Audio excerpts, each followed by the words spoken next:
Hey, I'm Mike, and I'm with Kyle. Hi. Did Chicago 73, John, Two. Johnny. Hey, hello. I'm with Nick Joan, Casual Toast, Hello. and his lovely lady friend, Lady Toast. Lisa. And Madam Toast. me, Kyle, and John, we saw the Ultra Galaxy Legends Mega Monster Battle, the movie. It was my first time, and I loved it. It's very weird in terms of being like a movie because it doesn't follow like a real like structure, Not a real structure. but like it kind of just does its own thing and is really good at it, and it's a lot of fun. And kaiju are doing kung fu, which I've never seen before, and I want to see more of. Kyle, you make thoughts? I saw this movie back when it first came out in 2009. This was when I was really starting to get into Ultraman, and this was actually one of those movies that really did push me into the Ultraman genre. I love the lore that this movie established. A lot of the characters, Ultraman, Ultra 7, Mebius, the monsters were great as well. Back when I was seeing the trailers, of course I did get excited because I was kind of a mild Ultraman fan back in the day. After I actually revisited it a few weeks ago and watching it again today, I discovered a few things. Not bad things, but just a few things. Those are my overall thoughts. John? Well, my overall thoughts is, when I first saw it in 2009 with Kyle, I loved it because I was just starting my Ultraman craze, just getting off of Ultra Galaxy Neo, having already watched the first Ultra Galaxy and Ultraman Mebius. Back then I liked it. Today I still like it, but I know it's filled with a lot of plot holes and Deus Ex Machinas. But overall thoughts on it, I love the monster cast. Belial was a great villain. Zero, Deus Ex Machina, but really cool character. And overall thoughts, I still like it. It's sort of a guilty pleasure. Might I add, it was great watching this on the big screen with the GFS crowd. Everyone cheered whenever a monster or a familiar face came on the screen. Speaking of which, I haven't thought about that because I'm like super newbie to Ultraman, so like I didn't know who like half those people were. So it's like these old guys show up and everyone goes nuts, and I'm like, I guess that's someone important. And then I learned it's the original Ultraman and Ultra 7, and I'm like, well, now I feel stupid. You can continue. Yeah, I think I already stated my overall thoughts. It was great seeing everyone's faces. The original Ultraman, Ultra 7 human hosts. Hopefully they do come to a G-Fest. I know everyone went crazy when Ben Furia's cameo came on screen. Was that Ben Furia or was that a different guy? When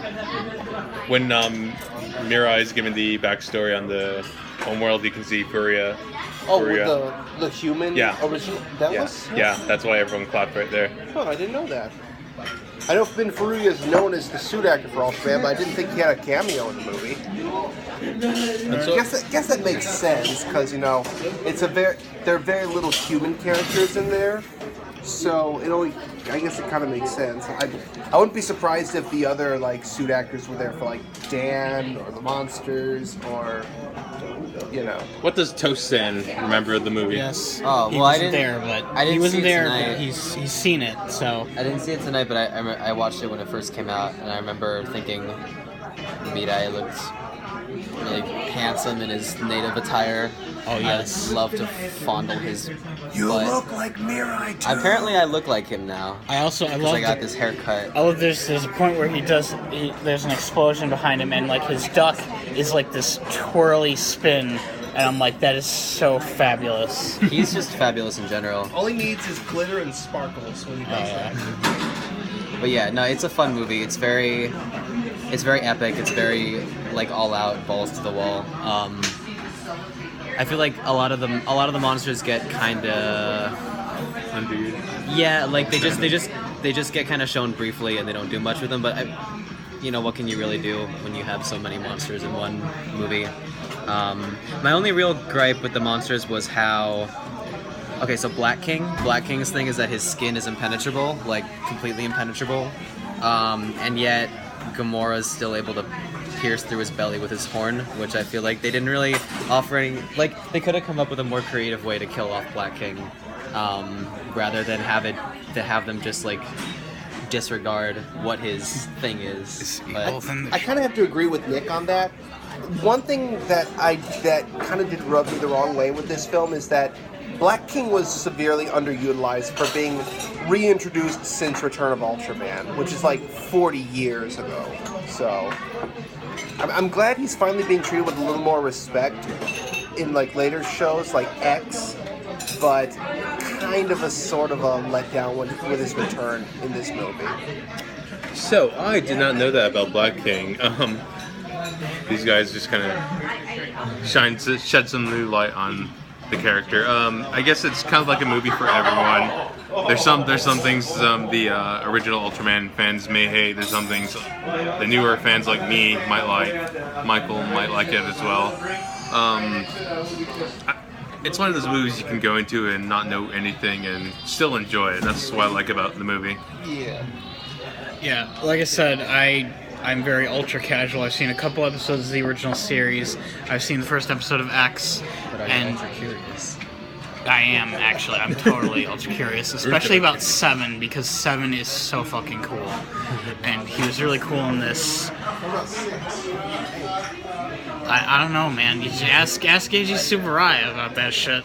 Ultra 6. Where did the other 6 go? What was I talking about? The 1 through 6. Ultra 1, Ultra 2, Ultra 3, Ultra 4, Ultra 5, Ultra 6. Come on, Eiji Tsuburaya, what happened to them? Each of them has to have like a different detachable body part. So like Ultra 7, it's his mohawk. Some of them should have like a tooth that comes out. Yeah, he's a gem fusion.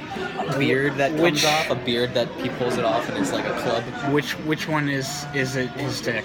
Huh? Which one would be it's his dick? Ultra 9. I don't know. I know Ultra 8, it should definitely be his balls. Oh yeah, definitely. And it comes off and it's like like a boomerang. No, it should be like a bola. Or like he stretches them out and it's like a nunchucks and there's a chain in between. Yeah. So, green screen effects, what do you all think?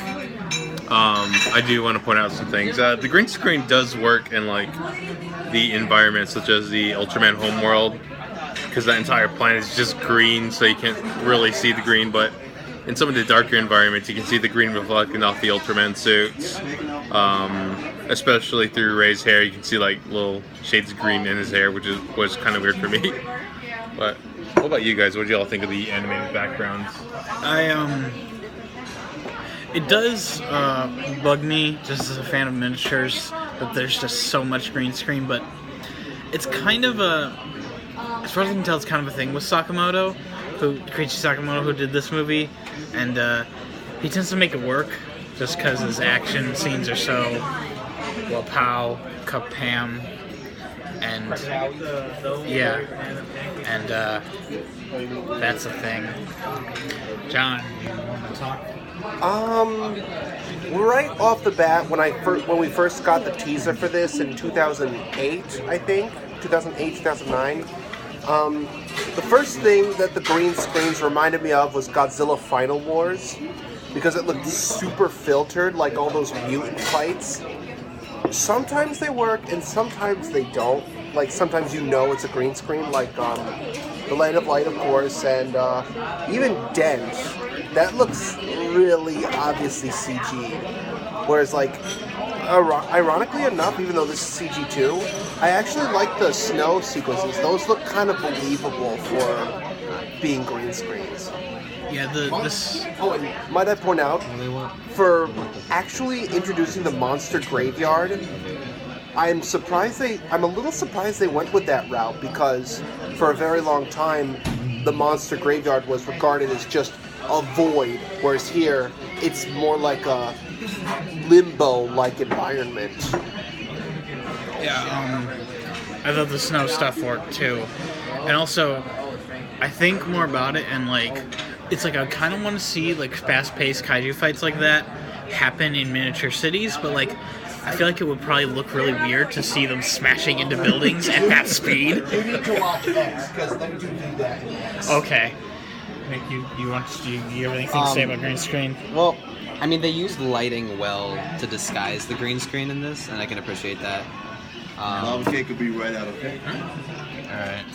I don't know. It doesn't really bother me since it was just kind of a brief flare in Tsuburaya's like career. Since they've kind of abandoned it now, and they're kind of back to doing miniatures and stuff. So it doesn't really bother me. You come with your lava cake now. You want some coffee though? Yes, please. Everyone's food is arriving here because we're at Denny's. Hold on, one more thing. I will say this movie looks a lot. This movie did look prettier than the sequels that came by afterward. Ultraman Zero, the movie. That was the only one that used the green screen, didn't it? That was the only one that used green screen, wasn't it? Ultraman Zero, or did Saga use some as well? Here and there, but not as much as the other two. Thank you. Yeah.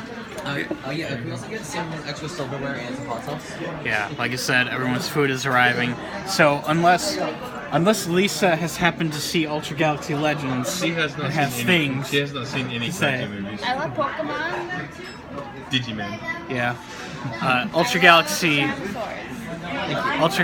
is not Pokemon, dinosaurs, or Love Live. So she has not seen it, but that's a video about things. Her boyfriend really needs to show her monster movies. Yeah.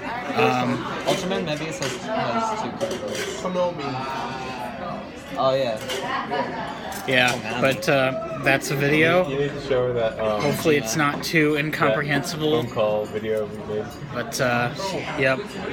I'll talk about other things at some point, probably later.